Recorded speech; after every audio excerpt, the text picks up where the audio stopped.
Welcome to the Deep Dive. Today, we're taking a closer look at a system that simplifies a surprisingly complex part of our digital lives. It's the Calendar Invite Server, or CIS. Think of it as this robust, invisible engine working behind the scenes for seamless event management. Our mission today is really to pull back the curtain on this server-side tech. We're going to trace an event's journey, from its initial creation all the way through handling RSVPs and even managing those really large-scale bulk invites. We'll be diving deep into the technical overviews we've got, so you're about to get a real shortcut to understanding the intricate dance of modern event coordination. Yeah, and what's really insightful here, I think, is how this calendar invite server isn't just like a clever application. It's a brilliant example of leveraging robust cloud technologies, mainly from AWS, to create a solution that feels simple to the user, but is actually incredibly powerful under the hood. We'll explore the why behind its design choices, particularly that serverless architecture, and connect that to the bigger picture of, well, truly efficient and scalable event coordination. Okay, let's start by unpacking its core structure then. The calendar invite server isn't just one giant piece of software, right? The documentation describes it as having two distinct but interconnected main components. That's right. The fundamental design philosophy seems to be about separating concerns. It helps with agility, helps with scalability. You've got the Vue.js front end. That's what users actually interact with. It's nicely demonstrated by that free app, calendarsnack.com. It's basically the accessible face of the system. And behind that user-friendly interface, doing all the real work, the heavy lifting. Precisely. That's the AWS Backend. This is where all the complex logic, the data processing, all that heavy lifting actually happens. It's a comprehensive suite of APIs and pretty intricate workflows built entirely on AWS serverless tech. And this distinction, between the clean front end and the serverless backend, it's crucial because it allows for immense scalability and, importantly, significant cost efficiency. You're essentially only paying for what you use. This serverless architecture, it isn't just about saving money on the bill, though. It fundamentally shifts the operational burden. So, instead of managing servers, patching things, the development team can focus purely on the business logic of event management itself. It's a strategic trade-off. You get immense agility, reduced operational overhead, but you trade that for some abstraction from the underlying infrastructure. It's a classic cloud-native pattern really well applied here. Okay, so how does a new calendar invite actually get into this sophisticated system? Is it like a typical web form or is something different? That's where it gets really clever, I think. The process is described as CREAR data injection by the calendar client. And just quickly, CREAR stands for Create, Read, Update, Delete the Basic Data Operations. So here, a custom AWS Lambda function, they call it Lambda 1 machine, internally takes the calendar invite data. Not from a web form, but directly from an email sent to a dedicated AWS email box. From an email. Yeah. This Lambda then performs an ETL that's extract, transform, load process on that email data. It cleans it up, formats it for storage. It assigns a unique ID, a UID, to the client's email, effectively making them the organizer. And here's a key benefit. Any updates made later by that organizer, they're automatically propagated throughout the system. That automatic propagation sounds important. It highlights a core principle of CIS, data consistency and reliability. The system's designed to make sure that once an organizer updates an event, maybe just using their normal calendar app, those changes are immediately reflected and pushed out to everyone who got the invite via CIS. It prevents a lot of confusion, those conflicting meeting times. It definitely sounds like a well-thought-out system. What kind of AWS services are actually powering all this behind the scenes? Is it just a couple or a whole range? Oh, it's a full-fledged cloud-native build on AWS. It's really a masterclass in orchestrating diverse services effectively. For security, you're looking at AWS IAM Identity Center handling authentication, making sure only the right people get access. When it comes to data, S3 is used for storing the raw emails and maybe larger event data attachments, while DynamoDB provides that lightning-fast, highly scalable NoSQL database for all the crucial event metadata. Okay, DynamoDB for the fast access stuff. Exactly. Then the communication backbone relies on SNS, Simple Notification Service, for publishing real-time updates across the system, and SQS, Simple Queue Service, for queuing up tasks asynchronously. That ensures messages get delivered reliably even if there's a sudden huge load.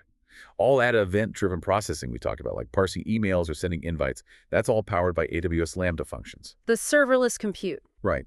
And to keep the whole system robust and easy to update, they've implemented seamless CI/CD pipelines. They're using tools like AWS Code Build and GitHub Actions, It's really a testament to how these different AWS services, when designed to work together, create something incredibly resilient and efficient. Okay, so we've got the architecture down. Let's trace an event's journey now, maybe from the initial idea to getting confirmed.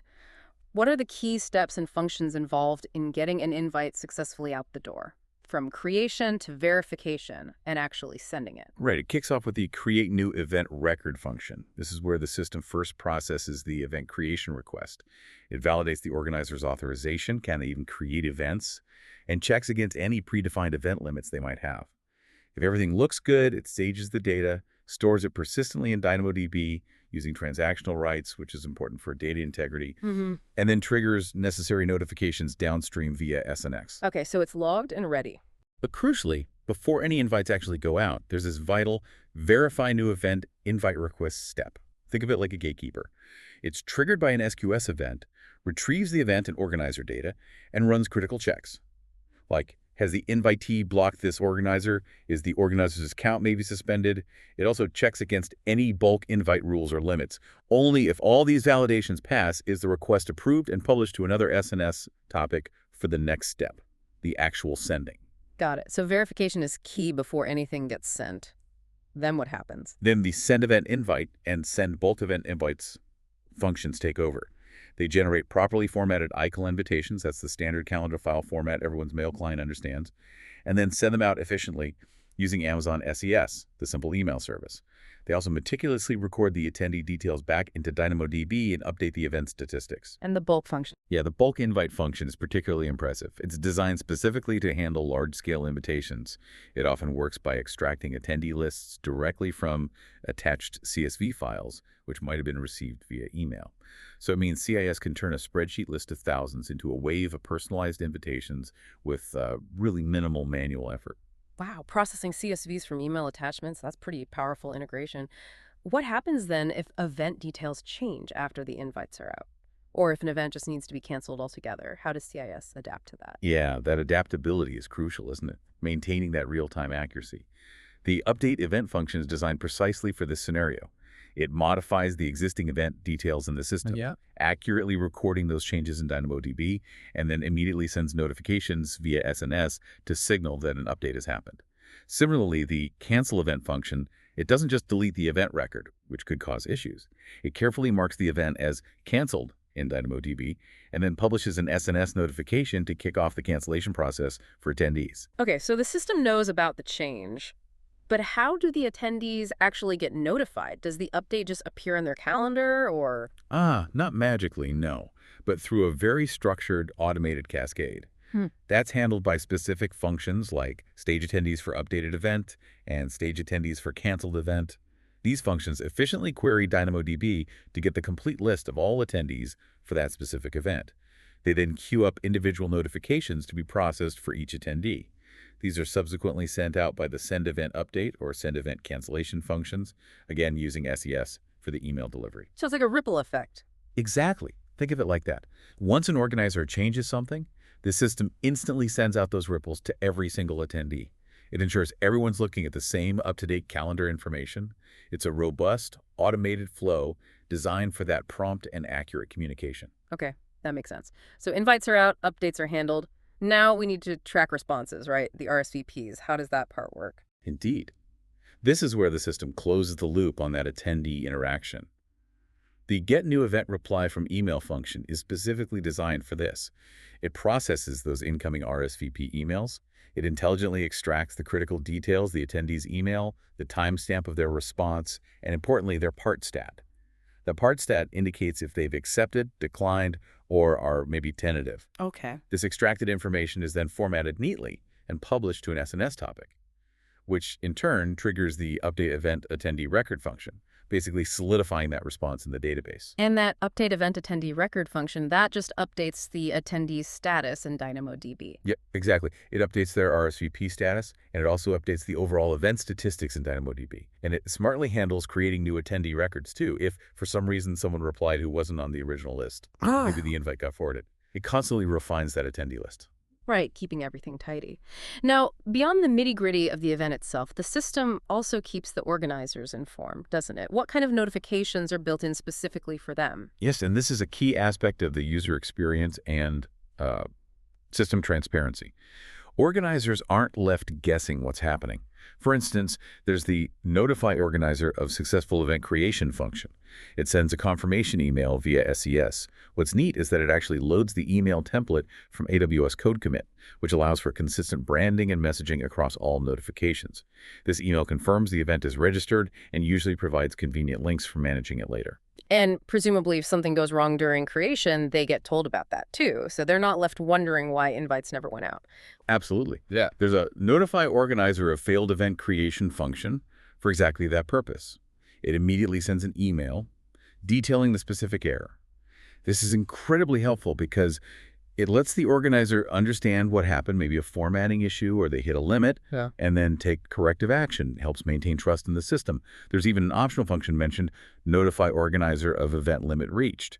This proactively informs organizers if they've hit their event creation quota, which is valuable for, managing tiered access or resource constraints. That makes sense. And you mentioned one earlier that sounded a bit different. Notify organizer of successful enrollment. That sounds less like a specific event and more like onboarding. It certainly does stand out. And a key takeaway here is its direct connection to external systems. The documentation explicitly states it was created to process Shopify purchases.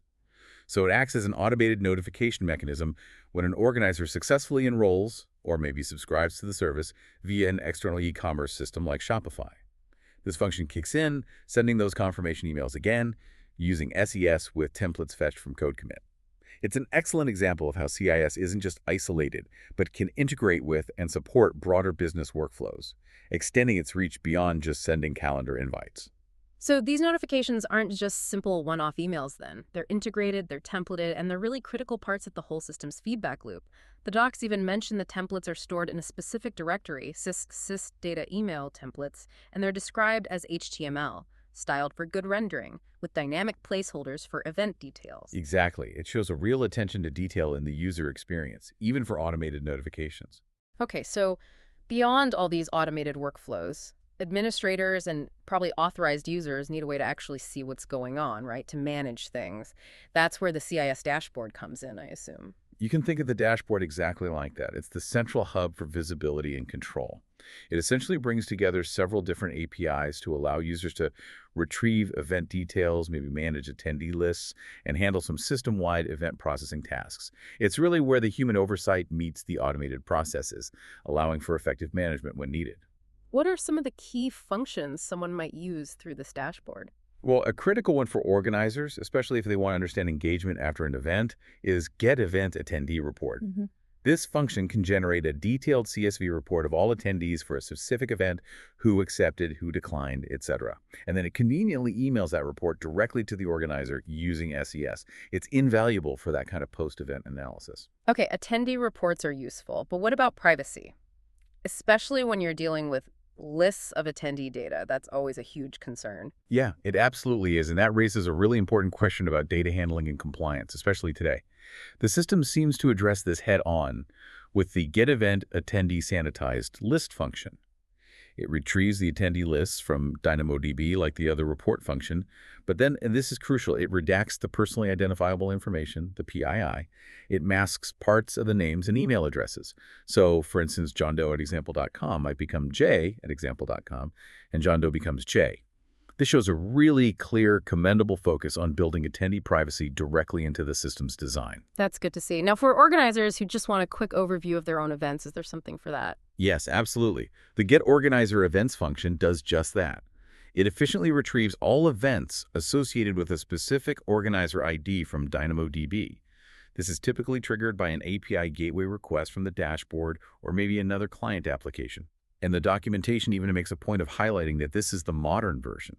It replaced an older legacy function that apparently extracted the organizer's email from the URL path parameters instead of using the more secure and robust request body method. So it clearly shows an evolution in their API design and security practices over time. Interesting detail. And then for the system administrators, the ones who need that complete bird's eye view, there must be a tool for them too. There is, and it's understandably powerful, get system events. This function provides pretty much ultimate visibility, retrieving all events across the entire CIS database. As you might expect, it is strictly an administrator-level tool. It demonstrates the need for really robust access control.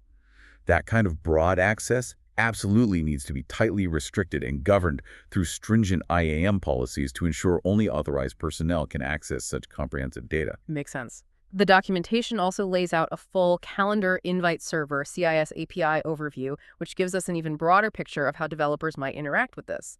Right. And what truly stands out there is the incredibly structured approach they've taken to the API design. It's very well organized. The APIs are clearly categorized, which is fantastic for developers using them. There's an event API for specific event details, like getting statistics for one event using get event statistics. There's an organizer API for organizer-specific data, like listing all events for an organizer with get organizer events. A system API provides those administrative insights, maybe get system statistics. And there's even a dedicated statistics API that cleverly cuts across all these different levels. Plus that order API we mentioned earlier, specifically for the Shopify integration, like post order. All of these are robustly built on AWS API Gateway and Lambda, following clear RESTful principles and consistently using JSON for requests and responses. It's very clean. It sounds like security wasn't an afterthought for these APIs either. Definitely not. The documentation really emphasizes that these APIs are secured using API keys. AWS IAM roles are meticulously used to manage permissions and, crucially, restrict data exposure based on who's asking. And there's explicit mention of tenant-based filtering to ensure critical data isolation between different users or perhaps organizations using the system. These aren't just functional APIs slapped together. They are clearly built with enterprise-grade security and compliance firmly in mind from the ground up. So wrapping this up, you've really seen how the calendar invite server takes what seems like a simple task, sending a calendar invite, and transforms it into this sophisticated, automated, incredibly scalable process. It's quite a feat of modern cloud engineering. Absolutely. From that initial creation step with rigorous authorization checks, through handling dynamic updates in real time, managing efficient bulk sending, providing privacy-conscious reporting, and even enabling seamless e-commerce integration, CIS leverages that powerful serverless AWS backend to meticulously manage the entire event lifecycle. It really stands as a prime example of how intelligent cloud-native design can solve complex, everyday problems with remarkable efficiency and reliability. It takes something that could be a huge operational burden and makes it seem almost effortless. Yeah, this deep dive, it really reveals not just a product, but almost a blueprint, a thoughtful blueprint for robust automated communication systems. Now, here's something to think about. In our increasingly digital world where, let's face it, virtually every interaction is mediated by software, what other everyday, seemingly simple processes out there are truly ripe for this kind of comprehensive serverless automation, moving far beyond just simple apps, new entire managed service ecosystems like we've seen with the calendar invite server?